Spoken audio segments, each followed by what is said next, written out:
ఈరోజు గడిచిన 3 రోజుల నుంచి రాష్ట్రంలో అనేక జిల్లాల్లో ఉధృతమైన వర్షాలు, అతి భారీ వర్షాలు కురిసిన కారణంగా రాష్ట్రం అంతా ఈ వర్షాలకే అతలకుతలమవుతుంది.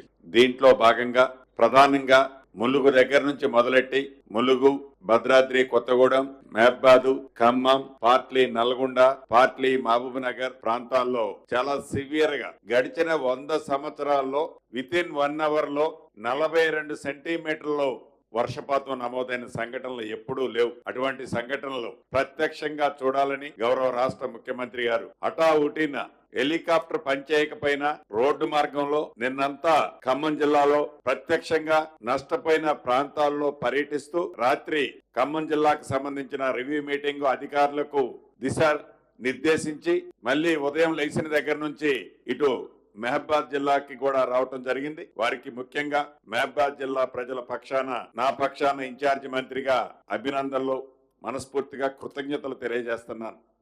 అదే రకంగా వేదిక మీద ఉన్న సహచర మంత్రివర్యులాలు సీతక్క గారు, జిల్లా నా సహచర ఎమ్మెల్యేలు, ఎంపీ గారు, ఎమ్మెల్సీ గారు, ఎస్పీ గారు, కలెక్టర్ గారు, ఇంకా జిల్లా ముఖ్య అధికారులంతా ఉన్నారు. వారందరికీ వేమ నరేంద్ర అన్న, ఇంకా మీడియా మిత్రులందరికీ మనస్ఫూర్తిగా హృదయపూర్వక నమస్కారం. 31వ తారీఖు రాత్రి సుమారు 2-2:30 నుంచి తీవ్రమైన వర్షాలు వల్ల నిజంగా ఈ జిల్లాలో చాలా ప్రాంతం ఎఫెక్ట్ అయింది.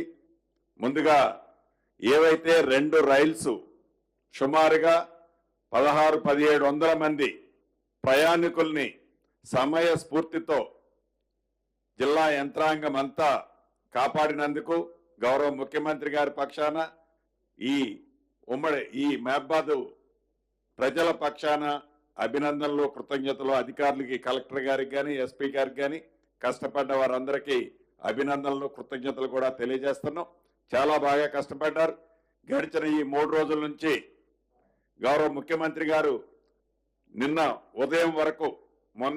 ఉదయం వరకు హైదరాబాద్లో కూర్చొని ఎక్కడైతే ఉదయం నుంచి ఆల్ మినిస్టర్స్ ని అలర్ట్ చేస్తూ ఇంచి ప్రతి నిమిషం ఏ ప్రాంతంలో ఏం జరుగుతుందో తెలుసుకొని తగు సూచనలు ఇస్తూ మంత్రులైన మా అందరికీ ఎక్కడ ముందు ప్రాణ నష్టం జరగకుండా కాపాడండి, ఆస్తి నష్టం జరుగుతుంది, ఈ ఆస్తి నష్టం జరిగే దాంట్లో దాన్ని మినిమైజ్ చేయండి అని వారికి ఉన్న అనుభవంతో సీనియర్లు చెప్పిన దాన్ని సేకరిస్తూ సూచనలు ఇవ్వటం వల్లనే ఈనాడు ఇంత పెద్ద ఉపద్రవం వచ్చినా, దేశవ్యాప్తంలో ఇటువంటి సంఘటనలు జరిగేది చాలా అరుదు.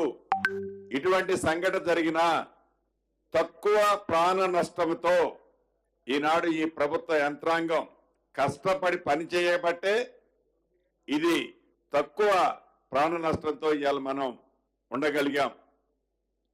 దీన్ని కూడా రాజకీయ లబ్ధి కోసమనో, రాజకీయంగా లబ్ధి పొందాలనో, ఏ పార్టీ అయితే ప్రధాన ప్రతిపక్షమని చెప్పుకుంటున్న ఆ పార్టీ ఫ్లోర్ లీడర్గా ఉన్న అనుభవజ్ఞులైన ఆనాటి మాజీ ముఖ్యమంత్రి గారు కానీ, ఈనాటి ఫ్లోర్ లీడర్ గారు కానీ ప్రజల్లోకి వచ్చేది లేదు. ఇక వారికి సంబంధించిన మిగతా బ్యాచ్లు ఉన్నాయి, ఆనాటి మాజీ మంత్రులు, ప్రజల్లోకి వచ్చేది లేదు. దొంగల పడ్డ 6 నెలలకి కుక్కల మురిగిని అన్నట్లు 3 రోజులైతే ఈ సంఘటనలు జరిగి ఈ రోజు అక్కడక్కడ వెళ్ళి ఏదో రాజకీయ లబ్ధి కోసం మాట్లాడటం తప్ప తగు సూచనలో, సలహాలో, ఈ ఉన్న విపత్తు పరిస్థితుల్లో ప్రజలను కాపాడే దాంట్లోనో సూచనలు ఇవ్వకుండా మేమున్నప్పుడు ఇది చేశాం, వారున్నప్పుడు ఇటువంటి సందర్భం ఎప్పుడూ రాలే. నిజంగా మన పక్క రాష్ట్రం ఉంది ఆంధ్రప్రదేశ్. ఉమ్మడి ఖమ్మం జిల్లాకు ఆనుకొని ఉంటుంది కృష్ణా జిల్లా. ఇక్కడ వరదే అక్కడికి పోతుంది.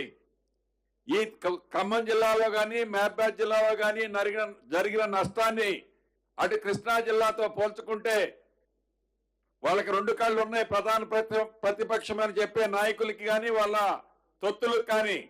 అక్కడ ఇక్కడ కంపేర్ చేస్తే ఎక్కడ ఎక్కువ నష్టం జరిగిందో ఇప్పటికైనా కనపడుద్ది వాళ్ళకి. రాజకీయ విమర్శ చేయాలని చేస్తున్నారే తప్ప ఎప్పుడైనా గతంలో ఇటువంటి సందర్భాలు వచ్చినప్పుడు వారు పరిపాలించిన 10 సంవత్సరాల్లో ఏనాడైనా ఆనాటి ముఖ్యమంత్రి ప్రత్యక్షంగా వచ్చి ఎవరైతే ప్రజలు ఇబ్బంది పడుతున్నారో, ఎవరైతే ప్రజల కష్టాల్లో ఉన్నారో కనీసం డబ్బు లేకపోతే ఈపోయారు, సాయం చేయకపోతే చేయిపోయారు, నేనున్నా అండగా అని అన్న సందర్భాలు ఏనాడు లేవు. ఈనాడు కేవలం రాజకీయ లబ్ధి కోసం,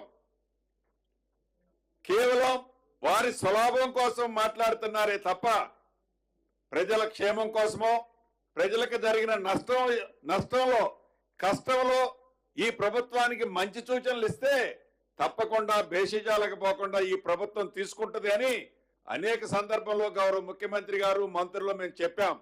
సూచనలు సలహాలు కాదు, మైక్ దొరికితే చాలు అధికార పార్టీ మీద యుద్ధం ప్రకటించినట్లు నోటికే పదాలు వస్తే ఆ పదాలు వాళ్ళు మాట్లాడుతున్నారు. వాళ్ళకి సంబంధించిన కొద్ది మందితో అది నోటికి పట్టరాని భాషతో మాట్లాడిపిస్తున్నారు. నిజంగా దురదృష్టకరం, చాలా బాధాకరం. ఇప్పటికైనా వారు మంచి సూచనలు ఇస్తే తప్పకుండా సేకరిస్తాం.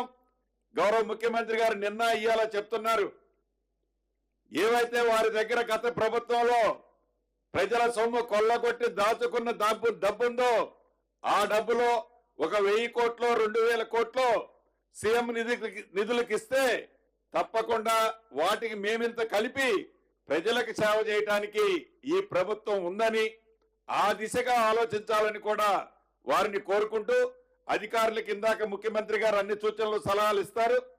ఒకటి చెప్పేది, డబ్బు ఎంత ఖర్చైనా పర్వాలేదు, ఈ ప్రభుత్వం ప్రజల ప్రభుత్వం, ఇందిరమ్మ రాజ్యంలో పేదోళ్ళకి నష్టం కలగకుండా ఉండే విధంగా తప్పకుండా నేను కూడా టైం టు టైం ఇక్కడే ఉంటాను. ఇంతకుముందే గౌరవ ముఖ్యమంత్రి గారు కూడా నాకు సూచించారు, టైం టు టైం నేను సీతక్క ఉంటాం. ప్రజలకు ఎక్కడా నష్టం జరగకుండా, కష్టం రాకుండా ఈ ప్రభుత్వం తప్పకుండా మీకు అండగా ఉంటుందని తెలుపుకుంటూ